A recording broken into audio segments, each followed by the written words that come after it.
प्रश्न 2, निम्नलिखित का गुणनखंड ज्ञात करें। प्रश्न 2 का भी 7वां प्रश्न हल करेंगे, जो कि है x³ minus 8x² plus 17x minus 10। तो प्रश्न क्या है, x³ minus 8x² plus 17x minus 10। तो इसको हम लिख लेंगे माना px बराबर x³ minus 8x² plus 17x minus 10। तो x³ minus 8x² plus 17x minus 10 को px के बराबर मान लेंगे। तो यहाँ पे अचर पद कौन है, -10 है, तो लिखेंगे यहाँ अचर पद -10 के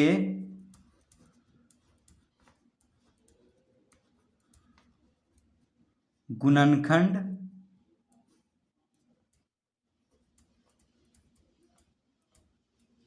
यहाँ अचर पद -10 के गुणनखंड हैं। तो -10 का गुणनखंड कौन कौन है,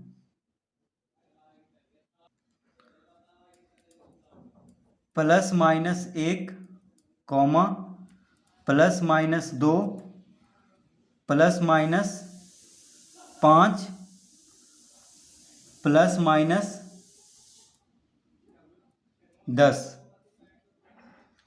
यानी -10 का गुणनखंड, यानी -10 कौन कौन से कटता है, किस किस से, कौन कौन संख्या से 10 विभाजित हो जाता है, तो 1 से हो जाता है, 2 से, देखिए 2 × 5 = 10, 5 से 5 दूना 10 और 10 से 10 × 1 10।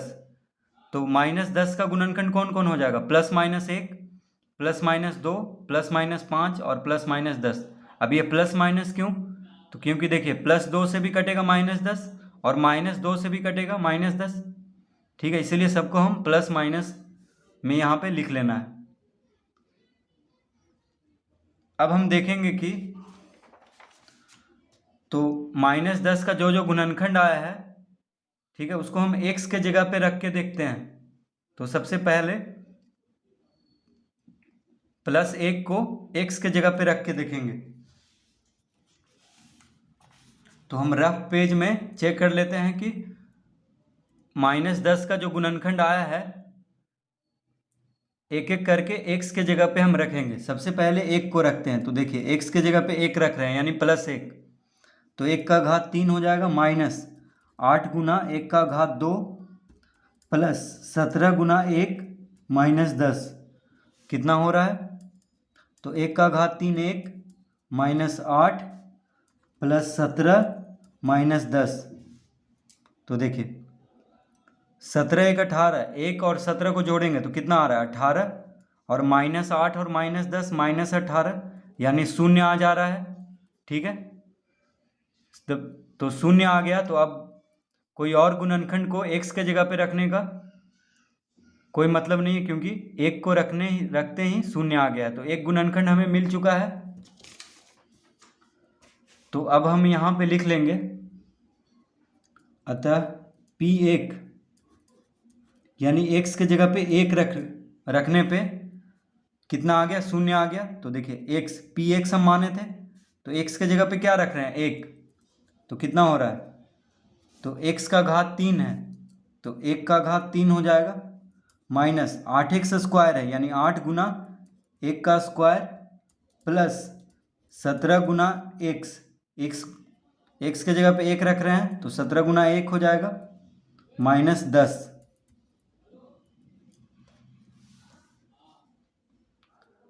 तो 1 का घात 3 1 माइनस, अब 1 का घात 2 1 होगा, तो -8 गुना 1 -8, 17 गुना 1 तो 17 -10,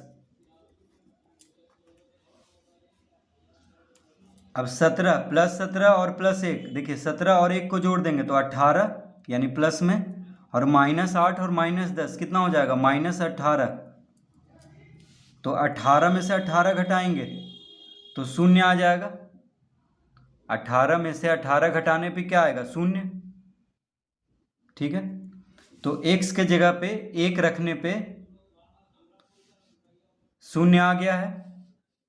तो लिखेंगे अतः x माइनस 1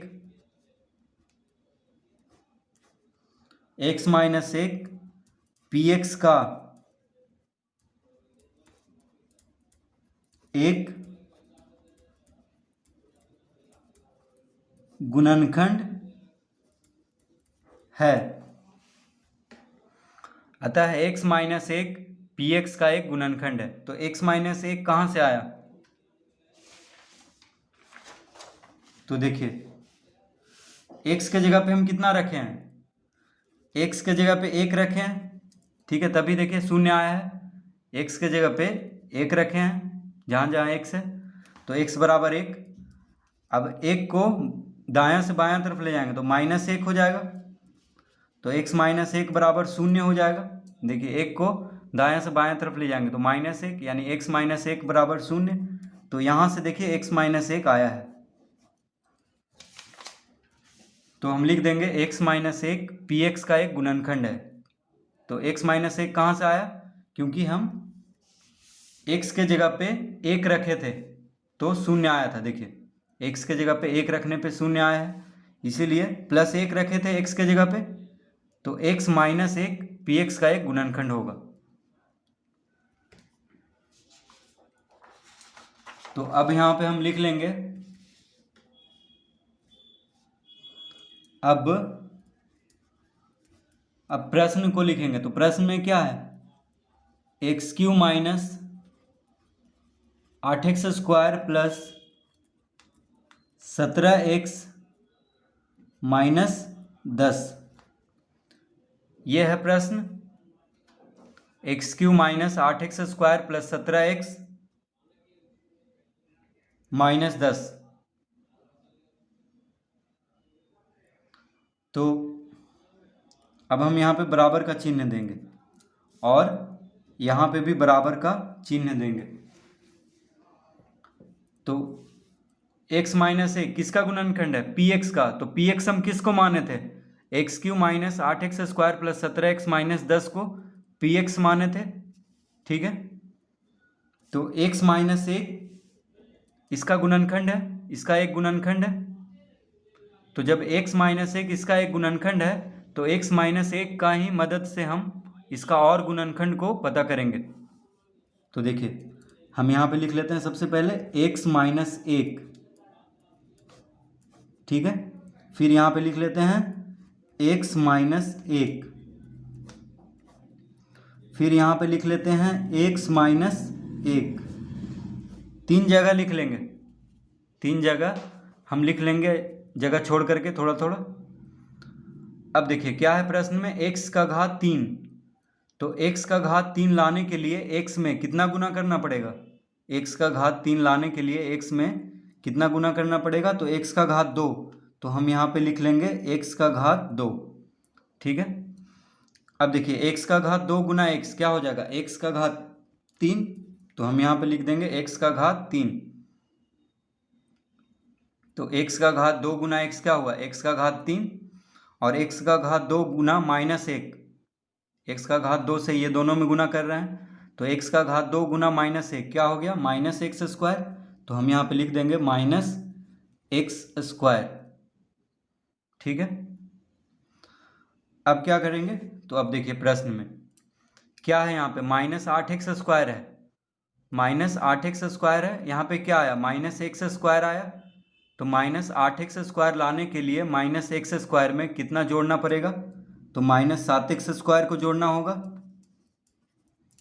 तो देखिए -x² -7x² क्या हो जाएगा, -8x²। ठीक है, तो -7x² कहाँ से आया, यहाँ से आ गया। तो माइनस 8x² को इस तरह लिख देंगे, -x² माइनस 7x², इस तरह से तोड़ लेंगे। अब क्या करना है, तो -7x² लाने के लिए x में कितना गुना करना पड़ेगा, तो -7x को गुना करना पड़ेगा। देखिए तो यहाँ पे -7x लिख लेंगे, यानी -7x² लाने के लिए x में -7x गुना करना होगा। अब -7x को -1 से गुना करेंगे तो माइनस माइनस हो जाएगा प्लस, और 7x गुना 1 क्या हो जाएगा 7x, यानी प्लस। तो यहाँ पे कितना लिख लेंगे, +7x। तो -7x को -1 से गुना करेंगे तो माइनस माइनस हो जाएगा प्लस, और 7x गुना 1 7x। अब 7x है यहाँ क्या है 10, 17x है। तो 17x लाने के लिए 7x में कितना जोड़ेंगे, तो 10x को जोड़ देंगे। ठीक है, 17x देखिए लाने के लिए 7x में 10x जोड़ेंगे, क्योंकि 10x plus 17x, 10x plus 7x क्या हो जाएगा, यानी 10 7 17। अब -10 को यहाँ पे लिख लेंगे। अब देखिए यहाँ पे 10x लाने के लिए x में कितना गुना करना पड़ेगा, यानी +10। तो x लाने के लिए, यानी 10x लाने के लिए x में 10 गुना करना होगा, तो यहाँ पे लिख लेंगे +10। अब x माइनस एक तीन जगह है, तो x माइनस 1 को कॉमन ले लेते हैं। तो x माइनस 1 जब कॉमन ले लिए तो क्या क्या बच गया, तो बच गया x² minus 7x plus 10।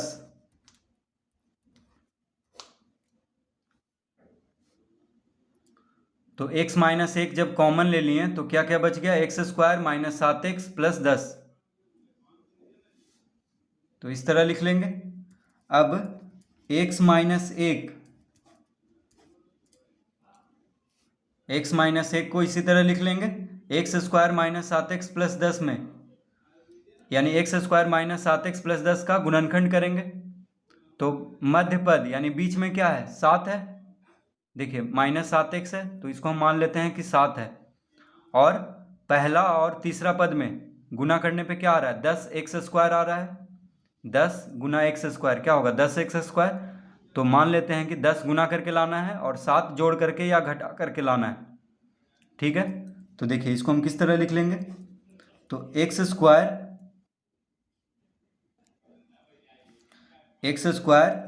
2x 5x plus 10, इस तरह लिख लेंगे। अब देखिए माइनस में है यहाँ पे, तो बड़ा वाला संख्या माइनस होगा,